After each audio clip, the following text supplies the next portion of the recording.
Search operation کې دا و چې لکه مونږ خو د کیم نه راووتو که نه اروړي وه. سرچ آپریشن کے دوران ہم کیمپ سے باہر نکلے.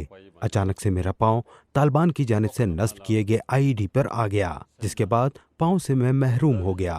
اب جب میں کبھی تنہائی میں بیٹھ جاتا ہوں تو یقیناً اس کمی کو محسوس کرتا ہوں. جب کبھی بھیڑ میں یا دوسرے لوگوں کے ساتھ ہوتا ہوں تو پھر ایسا نہیں ہوتا. Sartaj Khan armed forces institute of rehabilitation medicine میں گزشتہ 10 سال سے علاج کروا رہے ہیں. 37 سالہ ہنستے مسکراتے جوان کو اپنی زندگی اس وقت بے مقصد لگنے لگی جب 2010 کی ایک صبح پاک افغان بارڈر سے ملحق علاقے میں دہشت گردوں کے خلاف کی جانے والی ایک کارروائی کے دوران اچانک ان کا پاؤں دیسی ساختہ بم سے ٹکرا گیا. پاکستانی فوج کے مطابق دہشت گردی کے خلاف جنگ میں پاکستان نے بھاری قیمت چکائی.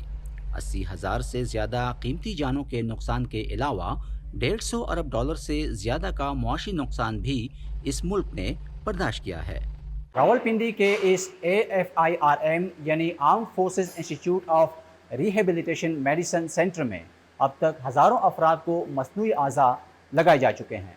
حکام کا کہنا ہے کہ اگرچہ ملک میں دہشت گردی کی کارروائیوں میں نمایاں کمی کے باعث نئے کیسز کم ہو گئے ہیں، تاہم پرانے کیسز کی ٹریٹمنٹ مستقل بنیادوں پر ہو رہی ہے. AFIRM پاکستان میں مصنوعی اعضاء بنانے والا سب سے بڑا ادارہ ہے. انتظامیہ کا کہنا ہے کہ ابتدائی برسوں میں زیادہ تر سامان درآمد کیا جاتا تھا، تاہم وقت گزرنے کے ساتھ ساتھ اب 90% اشیاء مقامی سطح پر تیار کی جا رہی ہیں. کمانڈر AFIRM میجر جنرل ظفر علی قریشی کا کہنا ہے کہ دہشت گردی سے متاثرہ افراد میں زیادہ تعداد بارودی سرنگوں کا نشانہ بننے والوں کی ہوتی ہے، جن کے زخم گھٹنے سے نیچے ہوتے ہیں. زخمی فوجیوں کے علاج کے بعد انہیں میدان جنگ کے بجائے دوسرے شعبوں میں جانے کے لیے ترغیب اور ٹریننگ بھی یہاں دی جاتی ہے. ہمارے یہاں ہم لوگوں نے تھیراپیز شروع کی ہوئی ہیں جس کو ہم ووکیشنل تھیراپی کہتے ہیں، جس میں ہم ان لوگوں کو ٹرین کرتے ہیں کمپیوٹر کے اندر، ان کو ٹرین کرتے ہیں الیکٹریکل اپلائنسز ٹھیک کرنے میں، mobile repair work shop, hosiery کا کام، درزی کا کام. تو جو اگر اپنی انڈیپینڈنٹ لائف گزارنا چاہتا ہے اور وہ جانا چاہتا ہے تو ہم اس کو پراپرلی سرٹیفائی کر کے بھیجتے ہیں یہاں سے، وہ اپنا کام شروع کر سکتا ہے.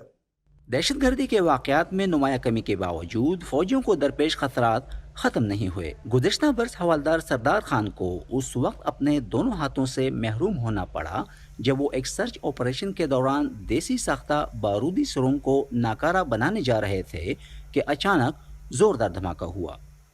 ہاتھ میں کٹ گئے، اڑ گئے.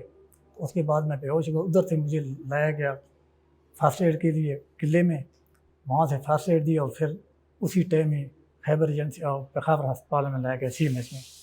ادھر میرا آپریشن ہوا تو مجھے محسوس تو ضرور ہوا کہ ہاتھ چلے گئے، لیکن آہستہ آہستہ وقت گزرنے کے ساتھ ساتھ پھر ادھر آ کے مجھے پتہ چلا کہ AFIR میں بھیج رہے ہیں، ادھر ہاتھ لگتے ہیں.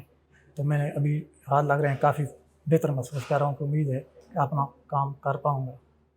AFIRM کی انتظامیہ کا کہنا ہے کہ دیگر ممالک کی طرح پاکستانی فوج کے جوانوں میں حیران کن طور پر PTSD کے کیسز کی نوعیت بہت کم ہے.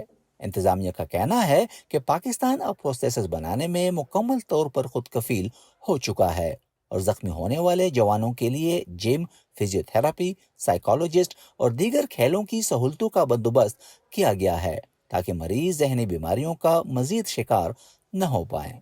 نظر الاسلام، وائس آف امریکہ، راولپنڈی.